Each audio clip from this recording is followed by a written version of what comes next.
everyone. Welcome to the Secret Restaurant Podcast. Sorry, I'm walking down the stairs.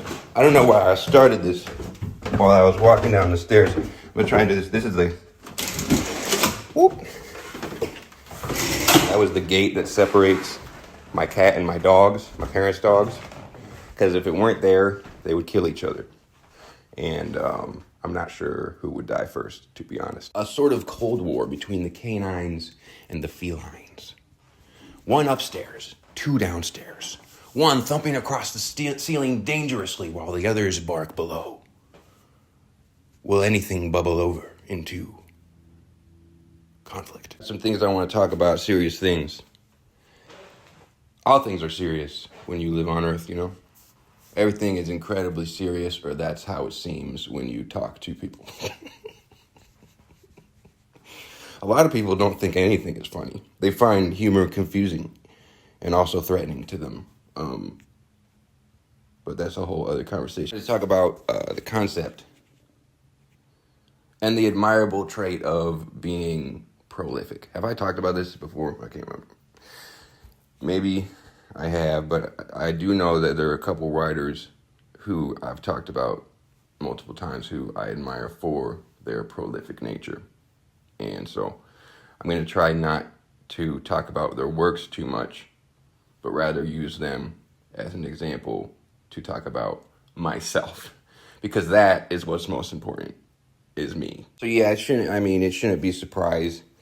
For some reason, when I'm trying to get the ball rolling, the ballpoint rolling, when I'm working on fiction, for some reason, whenever I'm writing fiction, like for myself, not really when I was ghostwriting, I'm always thinking about how many novels Stephen King wrote for some reason, or even so much so that I started looking at them again.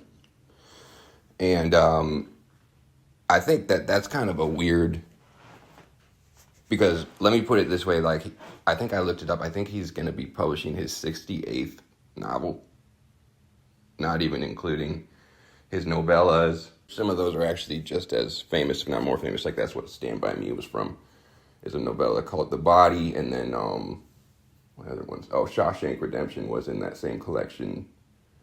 Other ones, too. There was that random Johnny Depp movie called The Secret Window. That was a Stephen King novella adaptation.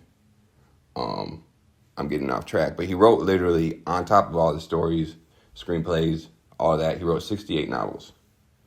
And so to put that into perspective, if I wrote one novel a year starting right now, by the time I wrote 68 novels, I would be 101 years old. So I guess I better write 2 a year, you know what I mean? Now, but the reality is I haven't read all these novels either. I think it's just like the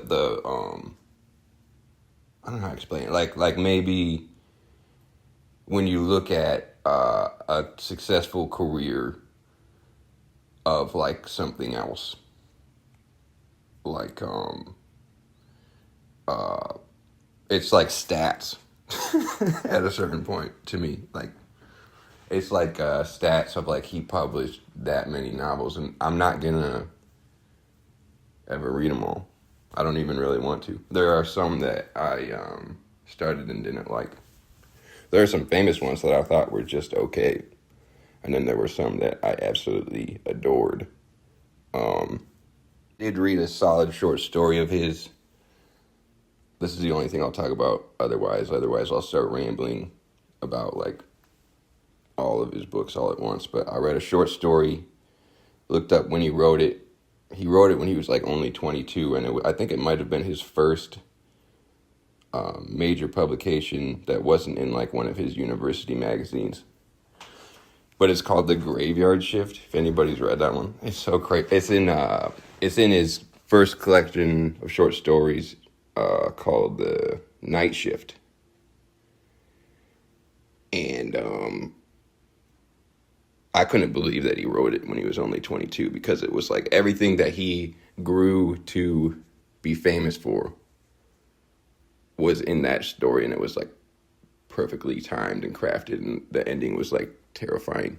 got adapted into a film that has 0% on Rotten Tomatoes. But one thing I was thinking about, what I was admiring, so I don't even know, I don't even want to describe the plot, except that it has to do with vermin.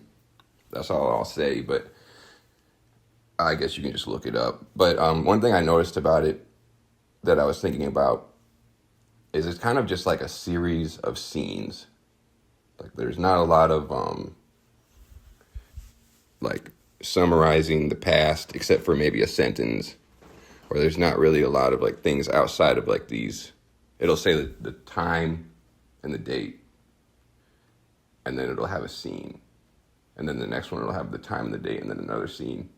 But it doesn't, I think that's challenging to have something be just in scene where it still feels like it's in the whole world, kind of. Like you can describe action. Anyone can do that. A lot of books are just describing action.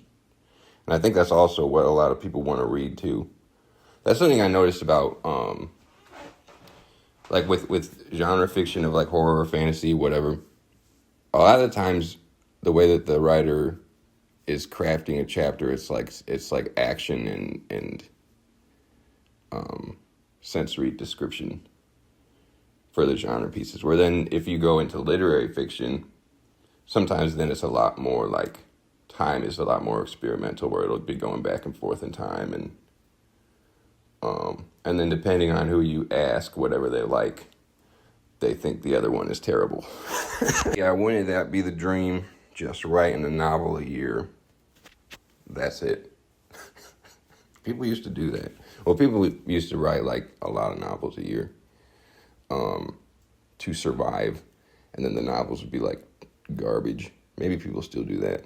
And then some people got away with writing a novel every couple of years, and they were just a professional writer.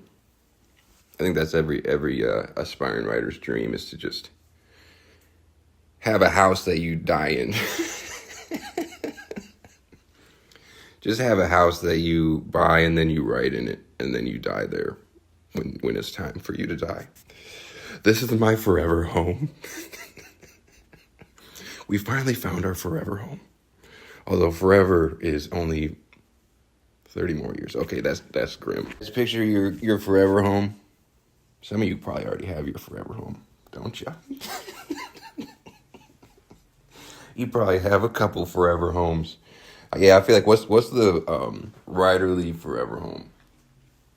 You know, I was talking about noirs not too long ago, the film genre, and there's this crazy one called The Long Goodbye, which is based on a real mystery novel by Raymond Chandler, but there's an adaptation from the 70s, and one of the characters in it, he's like this severely alcoholic writer that I guess, sorry for the excessive reference, but I guess he was kind of based on Hemingway, but he's got like this house, this perfect house on a beach along the ocean, and he still like hates his life.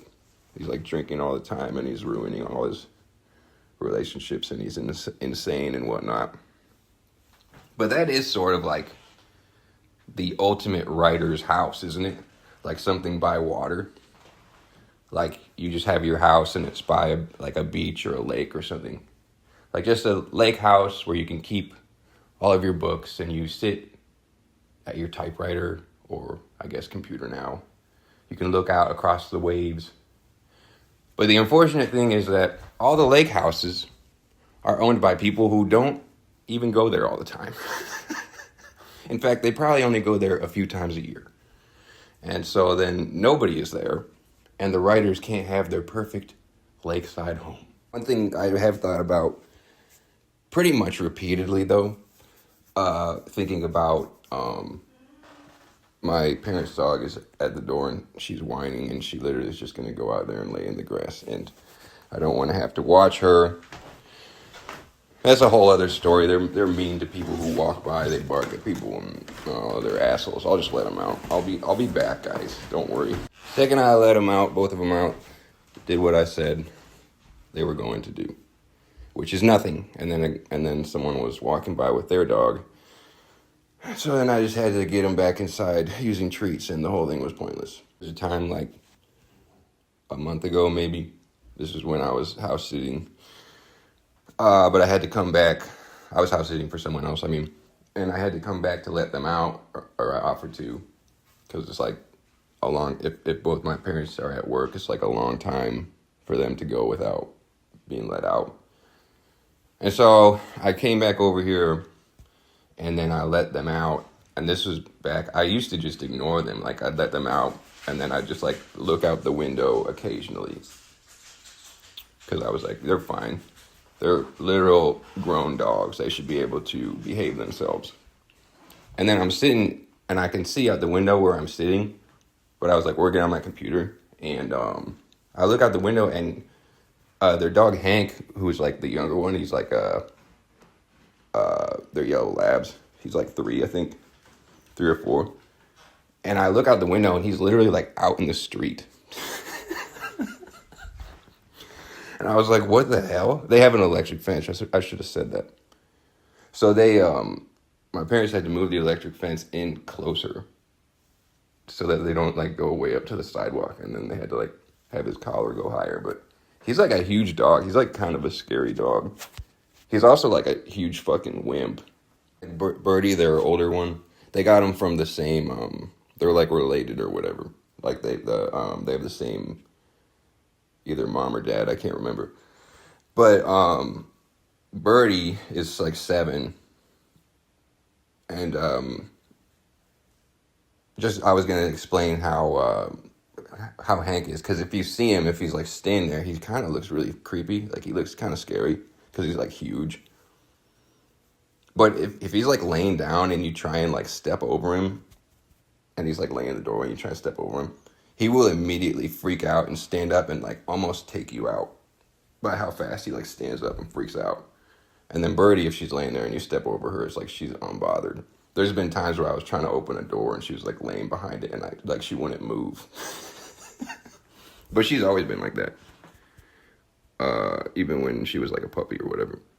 Like what do they say, stubborn. Even yesterday I was having some drinks on the front porch with my parents, and Birdie was sitting there and she was like whining and she looked all pissed off. And I was like, what's wrong with her? And they were like, she's mad she can't bring her stuffed duck outside. Like she's all pissed because she can't bring her stuffed duck out with her. Dogs are weird that way. I feel like sometimes they just are messing with you a lot of the time. They know they are.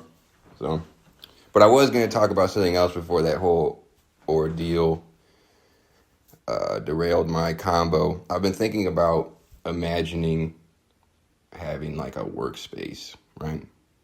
Whether that be an apartment or a house or whatever.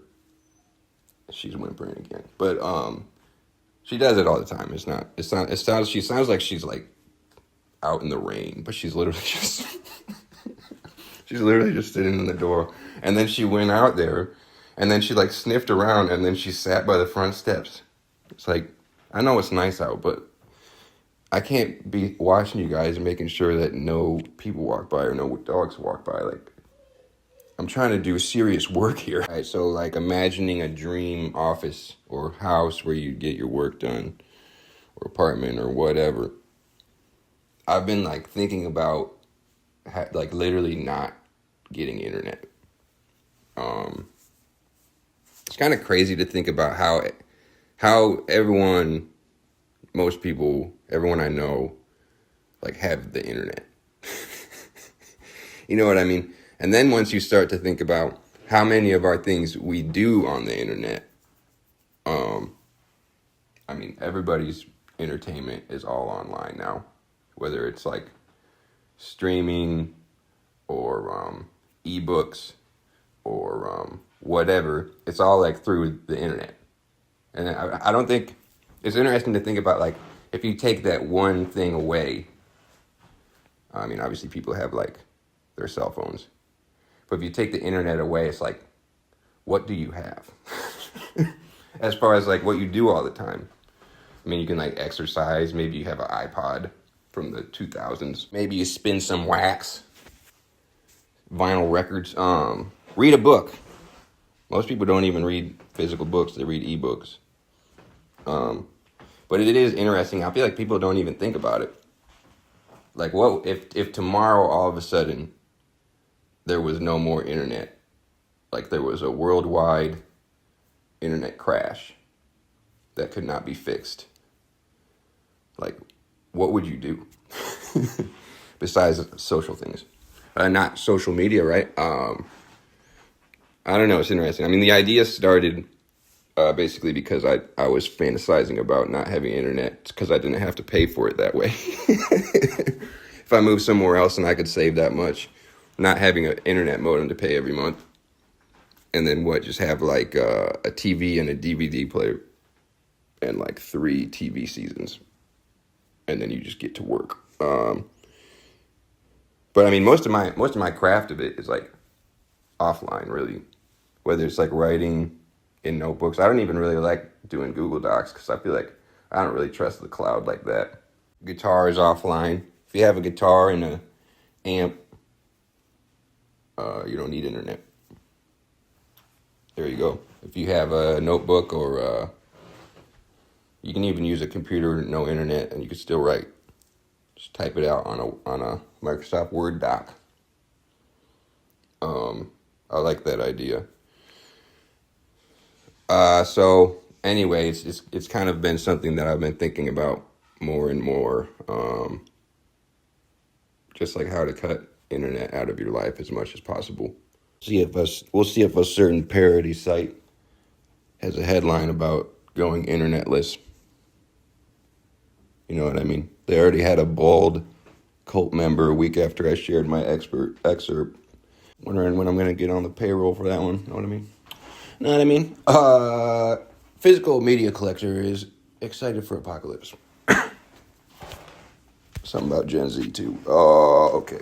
It is a bit of a rabbit hole because once you start needing DVDs, you want to get every one you like, or CDs or whatever too. Which I'm trying to avoid that. But yeah, I don't know. I really think, and who knows, maybe I would try to do it and then it would be impossible because the internet is so embedded in everything we do. But I think it's so crazy how we don't think about it. I mean, I didn't think about it for a long time. I don't mean to preach or whatever, but it's like, can you go a whole day without the internet, you think? I would say that I use the internet without even thinking about it first thing in the morning usually. So it's not the end of the story. It is an ongoing story. But once I get that lake house with no internet, I can just go there. And then in my forever home, I'll have internet in that one. I will say, though, this is going to be verging on the insanity part of it. But, right now, like, books are, like, really cheap. Books are crazy cheap. Like, the second a new book is sold from, like, a new bookstore, it depletes, like, $15. Obviously, some books are, like, unreadable because of their quality or they're all gross. And so, I would say a good used book that's not out of print is probably between $7 and $9, unless it's like really like small pressing or rare or whatever. I'd say a lot of books now have a higher level of going out of print than they have in a while, just because publishers are struggling. More and more people are turning to ebooks. I do think the market now of buying used books is like, it's like a really good time to be shopping for them. And then if the internet quits working, or if for some reason people move away from the internet, or it gets too expensive, even that could even happen. Like, what if the internet starts costing like $1,000 a month? It's a hypothetical, probably wouldn't happen. But if it did, then all the people start buying up all the books, and then their price would go way up, Something I think about. And also just I love buying books. But I think a goal of mine also in like that whole conversation of workspace, no internet, being able to settle in somewhere to complete something I do also like the idea of having enough books that you can like read them and not run out of them. Which you don't even really need to have that many. Like how many people you think read 100 books in their whole adult life? Especially if they're like large literary accomplishments. There's one book that's getting reprinted. I think they keep pushing the release back, but it's getting reprinted eventually. But it had been out of print, and I was looking it up like a year or two ago because I never read it, and I gave it away. I think I gave it to Goodwill or something. And I literally look online, and people were asking for like $90 for it because it was out of print. And it's a relatively cult classic. Like it's a book that's like sort of on the same page of like Infinite Jest and its difficulty, but it wasn't as like best selling. It's called The Tunnel by William H. Gass, I think was his name. Never read it, but apparently it's like he spent like 20 years writing it, and on a sentence level, it's like people say it's like a perfect book because of how he was writing complex sentences. And then I don't really know that much about the story. But yeah, I know that looking on eBay and seeing that a book is going for $90 doesn't necessarily mean that somebody's going to buy it for that much. But it does probably mean they would buy it for like 40, right? And then the new one, I think the repress will probably be around that, like $40 or more maybe, for some like small printing of this book that is not available to us right now. But yeah, I always regret getting rid of things. I was reminded, I had to like take a minute to even remember if it was true. I was reminded that I actually had a vinyl copy of Kendrick Lamar's EP called Untitled Unmastered, which you can still find that album. I don't think it ever went out of print, but I was reminded that I actually got one that was a signed copy by him. And that album came out, I'm trying to remember, I think that album came out before Damn. So I think it was in between To Pimp a Butterfly and Damn, which Damn was the one that like exploded. I mean, he was already kind of like a hip hop head genius. But then I think once that Damn album came out, the Black Panther soundtrack came out, that was when like everybody kind of started knowing, people knew who he was maybe, who weren't necessarily on like rap blogs and being nerdy about it. I was like, oh my God, I totally had a vinyl with his autograph on it, and I sold it. And I probably just sold it for whatever they said they'd give me. I wonder how many of those are out there. That's crazy. Some other kind of, they were probably like bootlegs or whatever, because they were like mixtapes. Or there was never an official release of that Section 80 Kendrick Lamar. Some call it his debut, some call it a mixtape. But I had that one on vinyl press, and it was like a really good pressing. It probably was like not a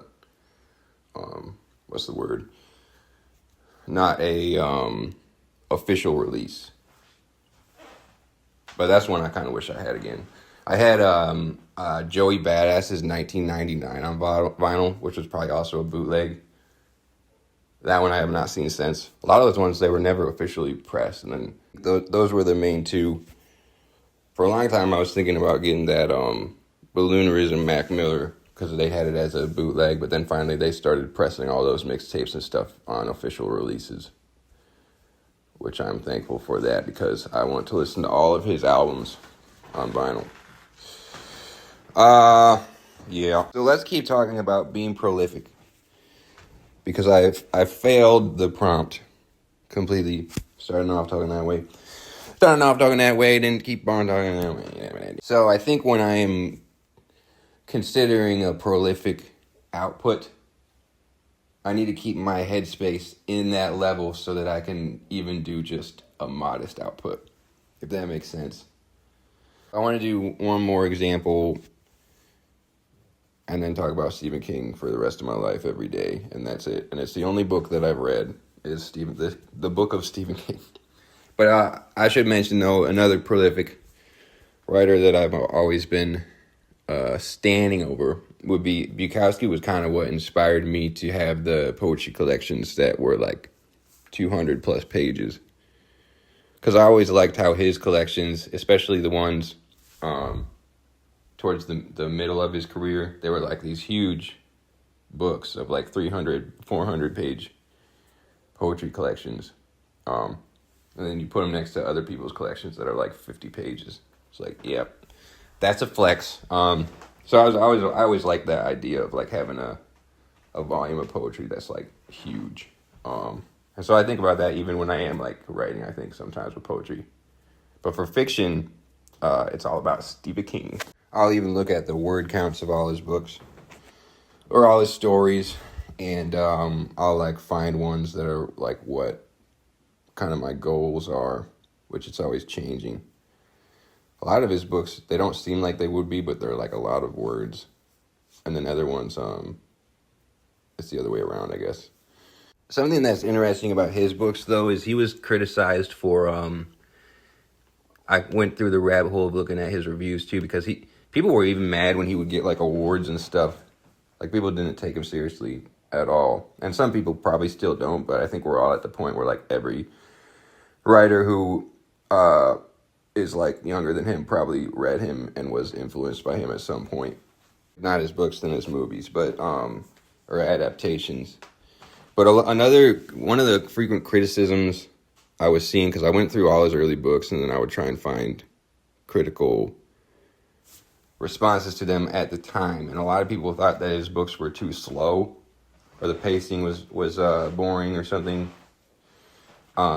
which his books are very slow. But what's interesting for me is that it almost lends itself to now when we can get any book on audiobook whenever we want, really, because the pacing in his reading it is probably slow, but then when you are listening to it, it's almost like easier to keep track of what is happening if the plot is more spaced out or if it kind of repeats ideas or explanations or all that. So it's interesting. I don't think I would personally want to have my pacing be slow in a book, but I think that with him it's really working, and his books are probably some of my favorite audiobooks to listen to, because you don't really feel overwhelmed. In fact, you can just like sit in the actual scene of it and not feel like you're trying to scramble to understand what's happening. All right, so I'm doing an excessive amount of rereads. Well, like I mentioned, I was looking at that Night Shift short story collection. But that one is kind of, all of his short story collections is like one story is amazing, the next one's ass. That's kind of how it is. I started listening to Firestarter for a second time, and that one's been fun. I'll just put it on. I need like an audiobook that I've already read that I put on when I'm like trying to fall asleep or like when I'm doing something that I'm only half paying attention. And I don't want it to be something that I've never heard before or read before. And so I chose Firestarter. I remember really liking it, but the second time it's a little bit more dry, I think. Maybe it's just because it was one of the earlier ones I read by him. It's about like basically these two parents, they meet at like this experiment where they have to like take this experimental drug, and then they both have side effects. The experiment is like a huge failure. It's a catastrophe, and all these people like it like basically kills them. And then but this man and woman who meet during the experiment, like they get these telekinetic abilities and they end up having a child together, who is the main character of this book. That's like, her thing is that she has telekinetic abilities too, but hers are like she can actually start fires with her brain. So it's a cool plot. I'm liking having it in the background because I already know what happens, but it's kind of a second listen through, I'm not as enthralled by it. The book itself runs at 150,863 words, which is in the middle of his novels for word length. And then I've been reading one book for the first time, but I already watched the adaptation film. That's a Netflix original, I believe. But it's called Gerald's Game. This one is, I mean, it's kind of unforgettable. Like I'll feel weird. Like it's hard to like praise a movie like this, if that makes sense. I'll just explain what it's about. But it's like this dude or this married couple. The dude takes his wife out to like this cabin, and then they have an agreement where he like handcuffs her to the bed, and then basically once he does it, then he starts like behaving differently, like he's all psycho, and like she's all scared of him, and just as like a reverse content warning, before he actually can like assault her, basically, he has like a heart attack and he dies. And so that's when the actual kind of plot begins. It's like she's handcuffed to this bed for like almost the entirety of the movie. I feel weird like praising the plot and stuff like that, but the I do feel like watching it. I watched it several years ago, and the actress in the movie, I don't know her name, but she's like famous. She's in the person who directed that movie. She's been in a few of his other stuff, and she's definitely been a prolific actress. Her performance in it is like crazy. Like I feel like I was kind of like watching it the whole time. Like I couldn't stop thinking about how like she had to actually be handcuffed to a bed, and then like all this like disgusting shit's happening. I'm not gonna spoil anything. I would recommend the film for sure. Definitely, there's a lot of like if you live in like an apartment, there's like a lot of screaming and shit. I hate that about movies, but there's like constant gunfire or like screaming all the time. It's like, what's going on in there? Gerald's game clocks in at 124,349 words, which is a little bit lower on the Stephen King word count list. Everyone always hated the book Christine. They thought it was stupid. Stephen King's Christine about the killer car. Not so crazy anymore, is it? You know what? I bet they remake Christine with a modern car. And then everyone's like, "Oh, I always liked Christine. That was always my favorite. I never said that it sucked and was stupid." It's kind of like that. You know what I hated when they remade Roadhouse? You guys seen Roadhouse with the original 80s one with is that Patrick Swayze or something? He's just like a badass bouncer dude who's like a bouncer in like the craziest bar in the world. And then they remade it and it's like, it's a UFC fighter. It's like, fuck that, dude. I don't want it to be it's a UFC trained fighter. No, he's supposed to be some fucking crazy dude who can just fight really well. That makes sense? Well, now the new Christine is going to be about a Tesla. People are already discussing this, I'm sure. All right. I'm going to let you guys go. I know you want me to keep talking, but I've got things to do today. So, sorry I can't bring you with. I'll talk to you later. I'll call later tonight. All right, goodbye.